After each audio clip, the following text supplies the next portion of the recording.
आप सभी लोगों को नमस्कार। तो चलिए शुरू करते हैं अपना न्यूक्लियोफिलिक सब्स्टिट्यूशन का अगला लेक्चर। हम लोगों ने न्यूक्लियोफिलिक सब्स्टिट्यूशन में अभी तक जो पूरा का पूरा पार्ट पढ़ा है उसमें हमने सैचुरेटेड कार्बन एटम पर न्यूक्लियो सब्स्टिट्यूशन पढ़ा है। तो nucleophilic substitution at saturated carbon, जिसके अंदर मैंने आप लोगों को स्टडी करवाया है सबसे पहले एल्किल हैलाइड के बारे में, उसके बाद एल्कोहल के बारे में, फिर हम लोगों ने पढ़ाई की है ईथर के बारे में और लास्ट में इपॉक्साइड के बारे में। तो ये हमारे पास था category number 1 nucleophilic substitution reactions. और इस पूरी कैटेगरी में हम लोगों ने जो बेसिकली पूरी जो रिएक्शंस न्यूक्लियोफिलिक सब्स्टिट्यूशन की हमने फॉलो की हैं वो कौन कौन सी की हैं। एक तो सबसे पहले हम लोगों ने बात की है SN1 रिएक्शन की, उसके बाद हम लोगों ने बात की है SN2 रिएक्शन की, फिर हमने बात की है SNI रिएक्शन की और लास्ट में फिर हम लोगों ने एक रिएक्शन और पढ़ी थी NGP रिएक्शन। तो अभी तक हमने इन रिएक्शंस की पूरी बात कर रखी है। अब हम लोग दूसरी category of nucleophilic substitution reaction पढ़ने जा रहे हैं, जहां पर nucleophilic substitution at carbonyl carbon होता है और इसको ही हम लोग कहते हैं SNAE रिएक्शन। तो इसको पढ़ने का तरीका होता है nucleophilic substitution. N stand for nucleophilic, S stand for substitution via addition elimination. मतलब पहले कुछ क्या होगा, ऐड होगा, बाद में क्या होगा, कुछ एलिमिनेट होगा। तो इसी को बोला है वाया एडिशन एलिमिनेशन। या इस ही रिएक्शन को हम थोड़ा सा और नाम बता सकते हैं न्यूक्लियोफिलिक सब्स्टिट्यूशन एट, या फिर सिंपली आप इसको बोलो acyl nucleophilic substitution. Acyl nucleophilic substitution. Acyl जो है वो एक ग्रुप होता है और उस ग्रुप पे जो सब्स्टिट्यूशन होता है उसी को हम बोलते हैं एसाइल सब्स्टिट्यूशन। तो मतलब इन तीनों ही बातों का जो कुल मिला के मतलब है वो हम लोग एक खास तरह के सबस्ट्रेट की बात कर रहे हैं और उस सबस्ट्रेट में आपके पास इस तरीके से RC डबल बॉन्ड O है और यहाँ पे एक Z ग्रुप है। ये जो आपके पास RC double bond O group होता है इसी को आप एसाइल ग्रुप कहते हो और इस ही एसाइल ग्रुप पर क्या होगा, न्यूक्लियोफाइल अटैक करेगा। अब यहाँ पर Z क्या होता है, वेरिएबल हो जाता है। तो अगर मैं इसको अच्छे से डिफाइन करूं तो Z हमारे पास एक्चुअली क्या होता है, एसिड डेरिवेटिव्स होते हैं। अगर आप Z की जगह एटम्स या ग्रुप ऑफ एटम्स रखोगे तो आपको वहां से एक एक करके सारे एसिड डेरिवेटिव्स मिलते जाएंगे। तो जो भी एसिड डेरिवेटिव्स होते हैं वो जो रिएक्शंस दिखाते हैं वो nucleophilic substitution via addition elimination दिखाते हैं। तो आपको पूरा न्यूक्लियोफिलिक सब्स्टिट्यूशन का आइडिया समझ में आ गया कि हम लोगों ने अभी तक सारी की सारी बातें इसके बारे में कर चुकी हैं, इनके क्वेश्चंस भी हमने देख चुके हैं। अब हम अपने इस लेक्चर में इसके बारे में बात करेंगे। तो जिसमें सबसे पहले हम एक बार एसिड डेरिवेटिव्स के बारे में जान लेते हैं कि आखिरकार एसिड डेरिवेटिव्स कौन कौन से होते हैं। तो आपके पास 4 तरह के एसिड डेरिवेटिव्स होते हैं या 4 होते हैं। एक सबसे पहला आपके पास होता है एसिड हैलाइड और एसिड हैलाइड का आपके पास स्ट्रक्चर क्या होगा, RC डबल बॉन्ड O और यहां पर क्या जाएगा, Z की जगह हैलोजन आ जाएगा। बस आपको Z की जगह वहां पर एटम या ग्रुप ऑफ एटम को फिट करना है और आपका एसिड डेरिवेटिव मिलता जाएगा। ऐसे ही जो आपका दूसरा एसिड डेरिवेटिव होता है वो होता है एसिड एनहाइड्राइड। इसका स्ट्रक्चर थोड़ा सा अजीब है, तो शुरुआती तौर पे आपको याद करने में दिक्कत हो सकती है, लेकिन आप ऐसे भी याद कर सकते हो। O के दोनों तरफ क्या होगा, C double bond O group. देखो कभी कभी इसकी जगह यहाँ पर इसको शॉर्ट फॉर्म में भी लिख देते हैं, तो वहां पर बिल्कुल भी घबराने की जरूरत नहीं है, आप समझ जाना वो एसिड एनहाइड्राइड भी है। ठीक है।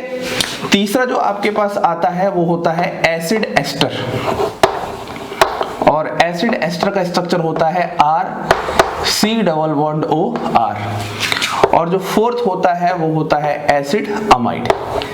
तो एक्चुअली जो हमारा पूरा ये जो रिएक्शन है ये पूरा ही जो आज हम पार्ट पढ़ेंगे वो सिर्फ हम इन सभी सबस्ट्रेट की कहानियां पढ़ेंगे। इन सभी सबस्ट्रेट के बारे में बातें करने वाले हैं कि आखिरकार ये सभी सबस्ट्रेट रिएक्शंस किस पाथवे से दिखाते हैं, मतलब न्यूक्लियोफिलिक सब्स्टिट्यूशन तो दिखाते हैं, लेकिन आखिरकार मैकेनिज्म क्या है और कौन कौन से डिफरेंट एजेंट लेके आएंगे तो उनका प्रोडक्ट क्या होगा। तो चलिए सबसे पहले हम स्टार्ट करते हैं इसके मैकेनिस्टिक पार्ट को, जहां पर मैं आपको सबसे पहले एसिड हैलाइड को लेकर बातों को समझाता हूं। अब हम बात करते हैं अपने मैकेनिज्म वाले पार्ट को। हम लोगों ने अभी तक ये समझ पाया है कि जो एसिड डेरिवेटिव्स होते हैं वही हमारे पास क्या दिखाते हैं, न्यूक्लियोफिलिक एसाइल सब्स्टिट्यूशन।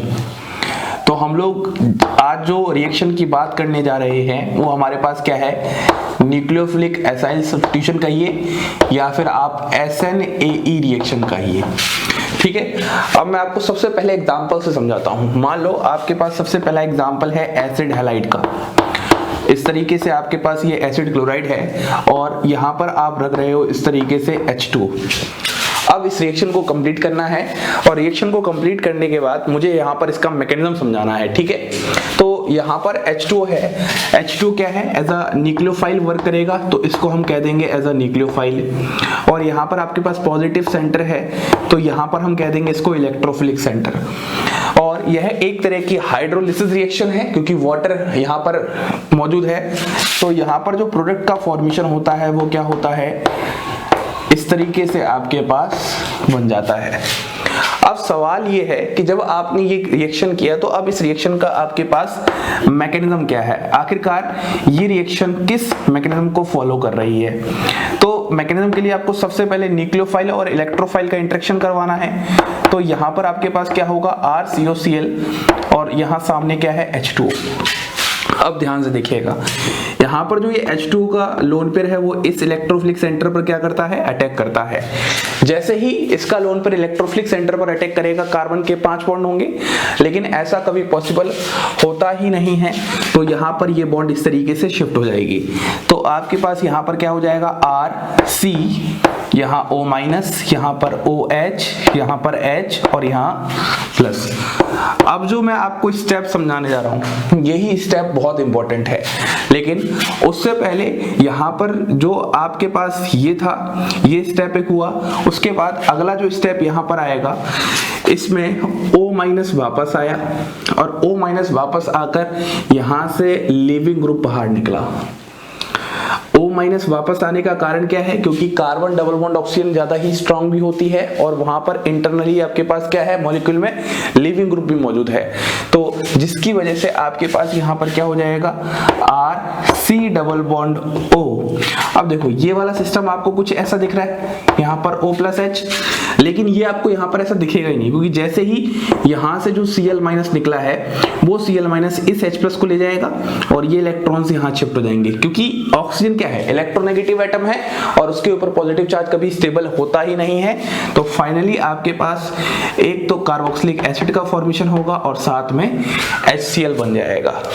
ये जो स्टेप था लीविंग ग्रुप का बाहर निकलना, यही स्टेप सबसे इंपॉर्टेंट है।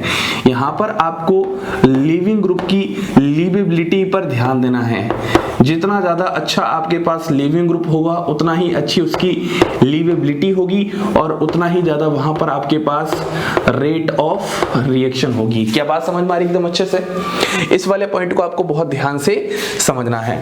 अब यही है इसकी मैकेनिज्म। तो जो आपने किया, सबसे पहले क्या था, यहाँ पर एडिशन हुआ। सबसे पहले इस H2O का इस मॉलिक्यूल में क्या हुआ, एक तरीके से एडिशन हुआ और फिर बाद में क्या हुआ, एलिमिनेशन हुआ। तो इसी को बोलते हैं एडिशन एलिमिनेशन। और फाइनली आपको दिख क्या रहा है, फाइनली ये दिख रहा है कि यहाँ पर Cl की जगह क्या आ रहा है, यहाँ पर आपके पास OH आ रहा है। तो सब्स्टिट्यूशन हुआ है और कैसा हुआ है, न्यूक्लियोफिलिक, क्योंकि एक एनायनिक पार्ट एक न्यूक्लियोफिलिक पार्ट ने सब्स्टिट्यूट किया है, इसीलिए रिएक्शन का नाम हो जाता है न्यूक्लियोफिलिक एसाइल सब्स्टिट्यूशन कह लो या फिर nucleophilic substitution at carbonyl carbon कह लो, क्योंकि ये कार्बोनिल कार्बन है, या फिर आप इसी को SNAE कह लो। तो अब समझ में आया कि सारे जो नाम है उनका मतलब एक ही है। लेकिन मैं इस मैकेनिज्म में थोड़ी सी और बात यहाँ पर ऐड करना चाहता हूँ। वो ऐड वाली बात ये है, नोट ध्यान रखना। देखो जनरली मैंने तो यहाँ पर आपको डिफरेंट स्टेप में समझाया है, लेकिन हम यहाँ पर इसको एक स्टेप में भी करवा सकते हैं। कैसे, RCOCl यहाँ पर आपके पास क्या है, H2O है, ये वाला न्यूक्लियोफाइल इस वाले इलेक्ट्रोफाइल के साथ इंटरेक्ट करेगा, ये वाली बॉन्ड यहाँ शिफ्ट होगी। अब सुनो, जैसे ही ये वाली बॉन्ड यहाँ शिफ्ट हो रही है तो हम यहाँ पर डबल हेडेड एरो दिखा सकते हैं। मतलब पहले इलेक्ट्रॉन ऊपर की तरफ गए, फिर इलेक्ट्रॉन वापस आए और साथ में क्या हो गया, लीविंग ग्रुप को बाहर कर दिया। तो आपके पास फाइनली क्या हो गया, RC डबल बॉन्ड OH का फॉर्मेशन हो गया। ये वाला स्टेप इंपॉर्टेंट है, ये वाला जनरली बच्चों को समझ नहीं आता इसका मतलब क्या है। इसका मतलब ये है, ये वाला यहाँ गया इलेक्ट्रॉन, ये वाली बॉन्ड ऊपर शिफ्ट हुई और फिर ऊपर से इलेक्ट्रॉन यहाँ वापस आके लीविंग ग्रुप को बाहर निकाल दिया। तो जो हमने इस तरह का ये एरो दिखाया है, इस एरो का सिग्निफिकेंस यही है, इलेक्ट्रॉन्स पहले ऊपर गए फिर वापस आके लीविंग ग्रुप को बाहर निकाला। तो ये एरो तभी देखने को मिलेगा जब आपको लीविंग ग्रुप बाहर निकालना होगा। पॉइंट समझ में आया? तो उम्मीद करता हूं आपको ये रिएक्शन समझ में आ चुकी होगी। अब हम एक प्रैक्टिस और करते हैं। मान लो अगला क्वेश्चन अगर है तो हमारे सामने क्या है, RCOCl और यहां पर है हमारे पास अमोनिया। ठीक है, इसके बारे में बात करते हैं। मुझे बताना इस वाले केस में आप क्या समझोगे। तो आपको अच्छे से पता है इस वाले पार्ट से आपके पास क्या आने वाला है, NH2 नेगेटिव न्यूक्लियोफिलिक पार्ट है। इस वाले पे आपके पास क्या है, पॉजिटिव सेंटर है। फिर से ये न्यूक्लियोफिलिक इस पॉजिटिव सेंटर पर क्या करेगा, इंटरेक्ट करेगा। ये वाले इलेक्ट्रॉन्स यहाँ शिफ्ट होंगे तो आपके पास यहाँ पर क्या फॉर्म हो जाएगा, RCO- यहाँ पर NH2 आ जाएगा और यहाँ पर Cl। मतलब यहाँ से यहाँ का जो पार्ट हुआ है ये क्या हुआ है, एडिशन हुआ है। उसके बाद फिर क्या होगा, ये O- वापस आएगा, Cl बाहर जाएगा और फाइनली आपके पास RC double bond O NH2 amide का फॉर्मेशन हो जाएगा। साइड प्रोडक्ट से इतना मतलब नहीं होता है। बाद में ये जो पार्ट हुआ है इसी को आप बोलोगे एलिमिनेशन। तो एक्चुअली ये पूरी रिएक्शन में दो स्टेप्स होते हैं, एक सबसे पहले एडिशन होता है और एक एलिमिनेशन होता है और इसी को नाम दे दिया जाता है न्यूक्लियोफिलिक एसाइल सब्स्टिट्यूशन, क्योंकि एसाइल ग्रुप पर जुड़ा है। Nucleophilic substitution at carbon group, क्योंकि कार्बन ग्रुप पर ही सब्स्टिट्यूशन होता है न्यूक्लियोफाइल का।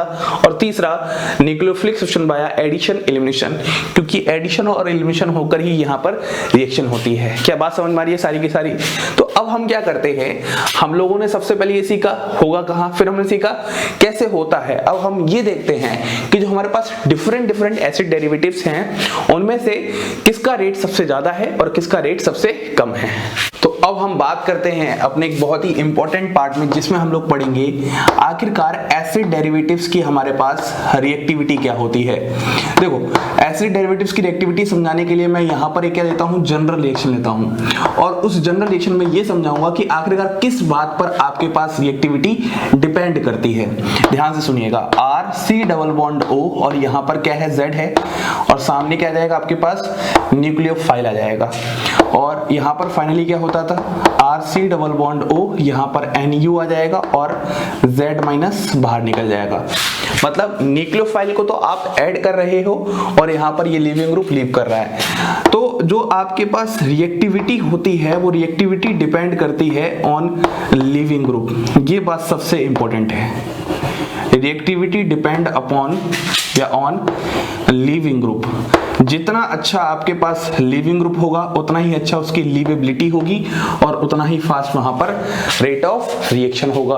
तो अब हम यहाँ पर डिफरेंट सब्सट्रेट लिखते हैं। सबसे पहले RCOCl, फिर है आपके पास RC double bond O, C double bond O R, फिर है आपके पास RC डबल बॉन्ड OR और लास्ट में है आपके पास RC double bond O NH2।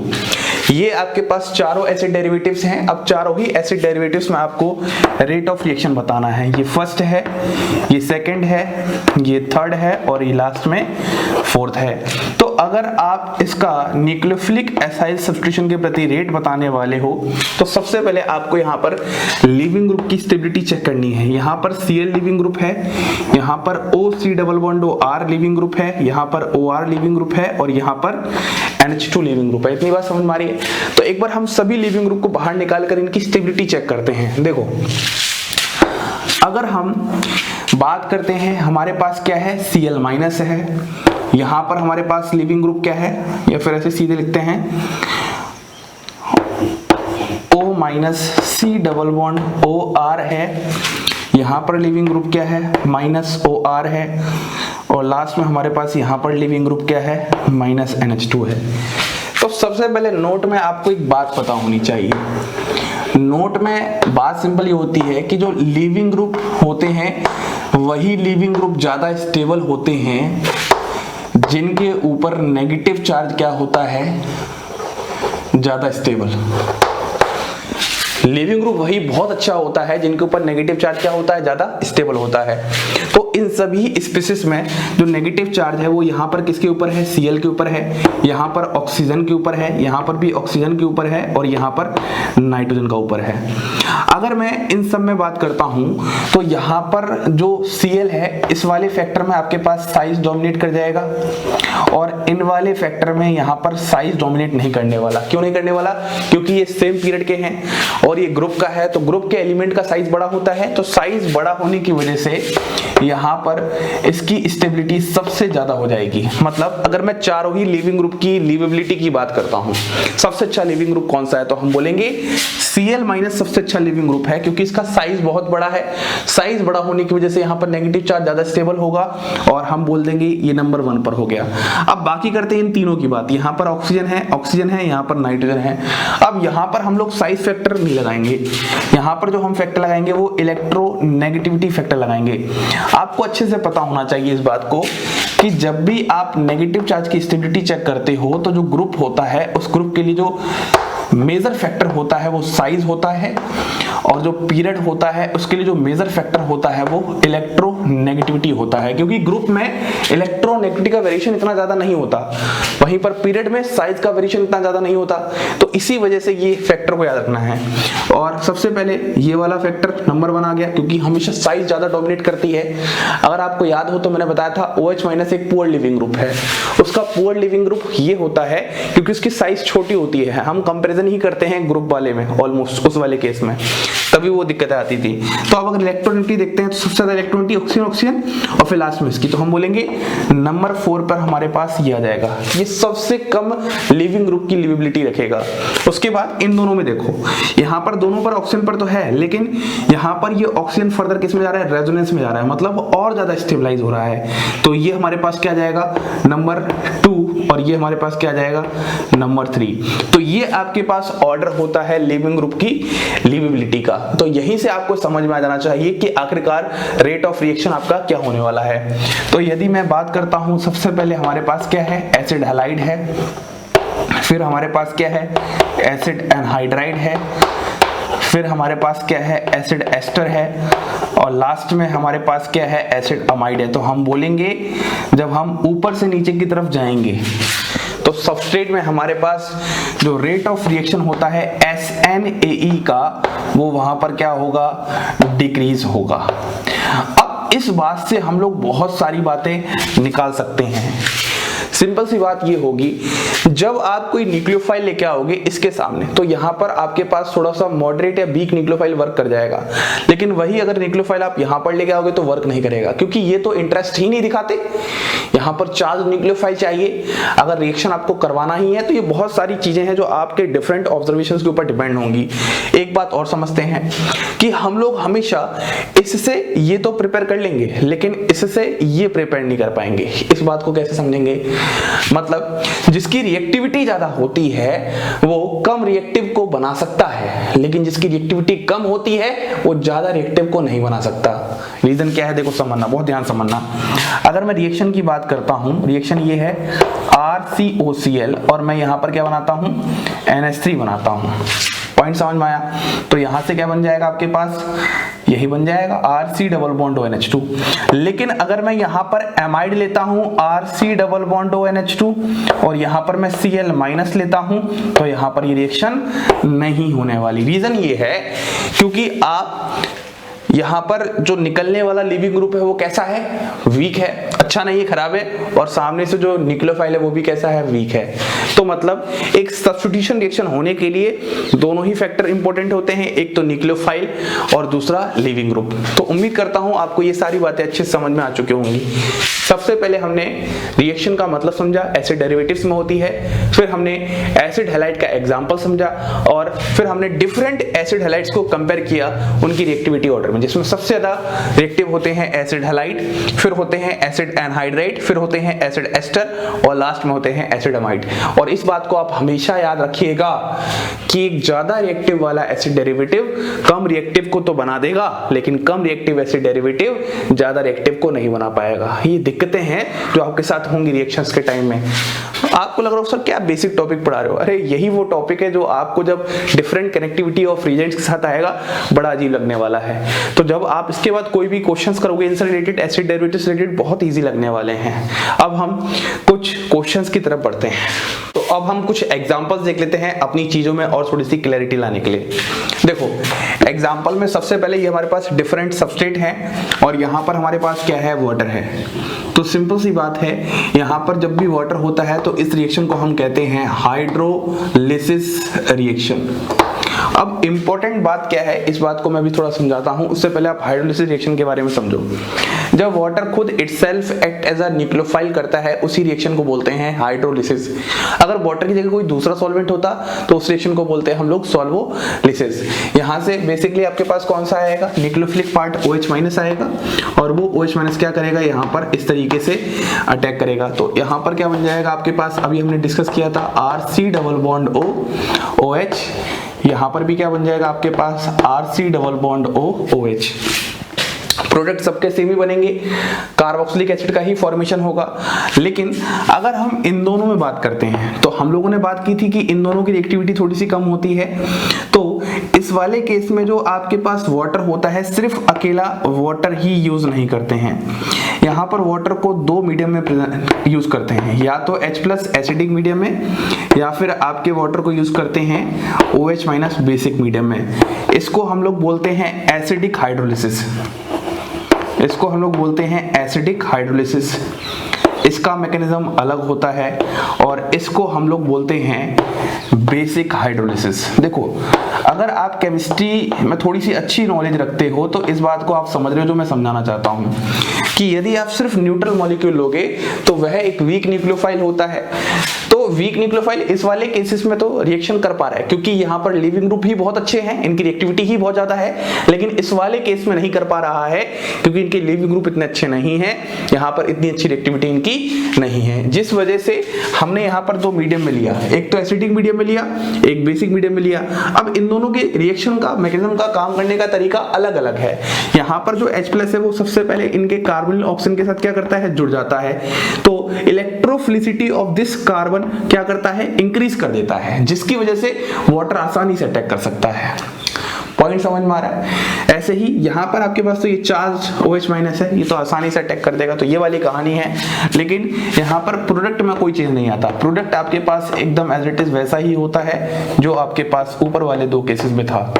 तो यहाँ पर सभी के हाइड्रोलिसिस से आपको कार्बोक्सिलिक एसिड का फॉर्मेशन होता है। तो एक बात आपको बहुत अच्छे से ध्यान रखनी है, जब भी आपके पास कोई एसिड डेरिवेटिव है तो एसिड डेरिवेटिव्स में यदि आप H2O को जोड़ोगे तो वहां से क्या बन जाएगा, एसिड बन जाएगा। और इसी का जस्ट अगर आप उल्टा करते हो, मतलब H2O निकालते हो तो वहां से क्या बन जाएगा, एसिड डेरिवेटिव्स बन जाएंगे। आपने ये पहले बात पढ़ी होगी, ठीक है। ये वाली कहानी आपके पास आ गई है।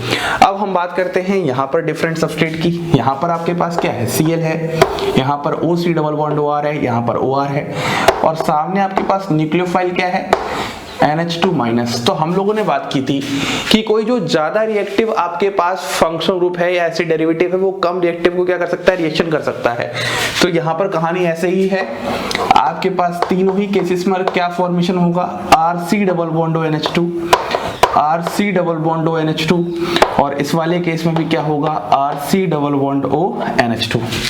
बात एकदम क्लियर है, यहां तक कोई दिक्कत नहीं है, सब समझ में आ रहा है। अब हम क्या करते हैं, इंडिविजुअल रिएक्शंस की बात करते हैं। एसिड क्लोराइड की सारी इंडिविजुअल रिएक्शन, एसिड एनहाइड्राइड की सारी इंडिविजुअल रिएक्शन, ऐसे ही एसिड एस्टर और एसिड अमाइड। तो अब हम बात करते हैं इनकी इंडिविजुअल रिएक्शंस की। देखो इंडिविजुअल रिएक्शंस में हमारे पास क्या है, सबसे पहले आपके पास यहाँ पर एसिड हैलाइड है और एसिड हैलाइड के सामने आपके पास डिफरेंट रिएजेंट है। सबसे पहले क्या है, आपके पास वाटर है, तो यहाँ पर सिंपली आपके पास हाइड्रोलिसिस रिएक्शन होगी और उससे क्या फॉर्मेशन हो जाएगा, एसिड का फॉर्मेशन हो जाएगा। ये बात समझाने की जरूरत नहीं है, आपको बहुत अच्छे समझा रखा है। यहाँ पर देखो ये R-OH है, तो यहाँ पर आपके पास एस्टर का फॉर्मेशन हो जाएगा, RCOOR-। और सिंपल सी बात है कि आप एसिड हैलाइड से एसिड एस्टर तो बना सकते हो, लेकिन एसिड एस्टर से एसिड हैलाइड नहीं बना सकते हो। हमेशा एक ज्यादा रिएक्टिव से कम रिएक्टिव सिंथेसाइज कर सकते हो। इस वाले केस में आपके पास क्या हो जाएगा, एसिड एनहाइड्राइड का फॉर्मेशन हो जाएगा। तो यहाँ पर आपके पास कुछ दोनों R सेम है, ऐसे कर देंगे। NH3 है, यहाँ पर आपके पास एसिड अमाइड का फॉर्मेशन हो जाएगा। तो यहाँ पर आपने एसिड हैलाइड से तीनों ही जो एसिड डेरिवेटिव से बचे हुए उन सबको सिंथेसाइज किया है, लेकिन इसकी रिवर्स रिएक्शन पॉसिबल नहीं होने वाली। यहाँ पर क्या हो जाएगा, आपके पास अमाइड का फॉर्मेशन हो जाएगा NHR। अगर मैं R2CuLi की बात करूंगा तो R2CuLi, और इस वाले केस में आपके पास कहानी क्या आ जाएगी, जरा ध्यान देखना। यहाँ पर आपके पास कीटोन का फॉर्मेशन हो जाएगा। मैंने जब रिजेंट्स में गिलमान रिजेंट पढ़ाया है, ये वाली बात आपको कहाँ पर चलेगी, जब मैंने रिजेंट में आपको R2CuLi या फिर गिलमान रिजेंट की बात बताई है, वहाँ पर बहुत डिटेल में बताया हुआ है। तो वहाँ पर क्या होता है, ये नेगेटिव पार्ट है, ये नेगेटिव पार्ट यहाँ पर अटैक करेगा, फिर इस तरीके से ऊपर जाके नीचे आकर Cl बाहर निकाल देगा, तो कीटोन का फॉर्मेशन हो जाएगा। ऐसी ही बात आपके पास R2CD में है, यहाँ पर भी आपके पास क्या हो जाएगा, RC⋅R, कीटोन का फॉर्मेशन हो जाएगा। और जब आप डाई एल्काइल कैडमियम लेते हो तो best method of preparation of ketone होता है। इस बात को आप लिख भी सकते हो या याद कर लो, best method of preparation of ketone होता है जब आप डाई एल्काइल कैडमियम लेते हो, क्योंकि फर्दर कोई फिर रिएक्शंस होने के चांसेस होते ही नहीं है, क्योंकि एक तरीके से वीक ऑर्गेनोमेटिक रिएजेंट होता है, ठीक है। वहीं पर अगर आप LiLH4 लेते हो तो ये क्या है, स्ट्रॉन्ग रिड्यूसिंग एजेंट है, और स्ट्रॉन्ग रिड्यूसिंग एजेंट यहाँ पर इसको किस में कन्वर्ट कर देगा, एल्कोहल में कन्वर्ट कर देगा। एक्चुअली यहाँ से क्या निकल के आता है, आपके पास हाइड्राइड का सोर्स निकल के आता है, ये H- यहाँ अटैक करेगा, Cl- वगैरह वगैरह सब ऐसे होके आपके पास एल्कोहल का फॉर्मेशन कर देगा। ये रिएक्शंस थी आपके पास सारी की सारी एसिड हैलाइड की। अगर आपको एसिड हैलाइड समझ में आ चुका है तो आप ऐसे ही होमवर्क है आपके लिए, आपको एस्टर की भी रिएक्शन करनी है और एसिड अमाइड की भी रिएक्शन करनी है। यही आप डिफरेंट सब्स्टिट्यूट लिख देना, तो बता देना किसके साथ रिएक्शन होगा, किसके साथ रिएक्शन नहीं होगा। लास्ट सेगमेंट देखते हैं। लास्ट हमारे पास ये रिएक्शन है एसिड एनहाइड्राइड की। सबसे पहले हाइड्रोलिसिस रिएक्शन है, तो यहाँ पर आपके पास क्या मिलेगा, एसिड, तो 2 मॉलिक्यूल आपके पास यहाँ पर एसिड मिल जाएंगे, ठीक है। अब अगर मैं R-OH की बात करता हूँ तो यहाँ पर आपके पास क्या जाएगा, RC⋅OR। एक तो आपके पास एस्टर आ जाएगा और एक जो बचा हुआ पार्ट है उससे क्या जाएगा, आपके पास एसिड आ जाएगा। कैसे, यहाँ पर अगर आप ऑप्शन से अटैक करवाओगे, एक ही पर तो अटैक करवाओगे तो एक जो पूरा पार्ट होगा वो एसिड बना देगा। ऐसे ही इस वाले केस में है, एक तो आपके पास ये बना देगा और साइड में आपके पास क्या जाएगा, एसिड आ जाएगा। ये देखो, ये इंटरेस्टिंग है, LiLH4 है तो यहाँ पर 2 मॉलिक्यूल ऑफ एल्कोहल आ जाएंगे। यह एक स्ट्रॉन्ग रिड्यूसिंग एजेंट होता है और स्ट्रॉन्ग रिड्यूसिंग एजेंट हमेशा किसी को भी एल्कोहल तक लेकर जाके कन्वर्ट करते हैं। ये देखो, ये लास्ट रिएक्शन बहुत ही इंटरेस्टिंग है। यहाँ पर ऑक्सीजन का लोन पेयर है, ऑक्सीजन का लोन पेयर यहाँ पर ऐसे अटैक करेगा, तो अटैक करके जो फाइनल प्रोडक्ट होता है कुछ ऐसा होता है, OC⋅OR। साथ में जो साइड प्रोडक्ट होता है वो RCOH होता है। ये एक इंपॉर्टेंट रिएक्शन है। जब आप एरोमेटिक केमिस्ट्री में एक रिएक्शन पढ़ोगे, रीमर-टीमन कोलवेस रिएक्शन, तो वहां पर इसको फर्दर सिंथेसाइज करने के लिए जब आपको सैलिसिलिक एसिड बन जाएगा तो फिर और बहुत सारी चीजें, एस्पिरिन को सिंथेसाइज करने के लिए ऐसे रिएक्शंस का यूज करते हैं। तो ये भी आपके पास क्या है, एक न्यूक्लियोफिलिक एसाइल सब्स्टिट्यूशन, जहां पर इसने न्यूक्लियोफाइल का काम किया है। तो सारी रिएक्शन समझ में आ रही है। तो ये हमारे पास पूरी केमिस्ट्री थी SNAE रिएक्शन की, जिसमें सबसे पहले हमने ये समझा कि एसिड डेरिवेटिव्स SNAE रिएक्शन दिखाते हैं। फिर हमने एक उसका मैकेनिस्टिक पार्ट देखा था कि कैसे सबसे पहले स्टेप में आपके पास एडिशन होता है और फिर एलिमिनेशन होता है, और फाइनली आपको एक न्यूक्लियोफाइल के द्वारा कार्बन कार्बन पर सब्स्टिट्यूशन दिखाई देता है। उसके बाद हम लोगों ने कुछ डिफरेंट एग्जांपल्स देखे, रिएक्टिविटीज देखी कि डिफरेंट एसिड डेरिवेटिव्स की रिएक्टिविटी क्या होगी। इसको दिमाग में फिट कर लो, जितना अच्छा लिविंग ग्रुप होगा उतनी ज्यादा उसकी रिएक्टिविटी होगी। एसिड हैलाइड की सबसे ज्यादा रिएक्टिविटी होगी होती है, फिर एसिड एनहाइड्राइड की, फिर एसिड एस्टर की और लास्ट में एसिड अमाइड की। और सबसे लास्ट में आपको कुछ इस तरीके का मैंने क्वेश्चन पार्ट कराया। इसी के साथ आप सभी लोगों को धन्यवाद।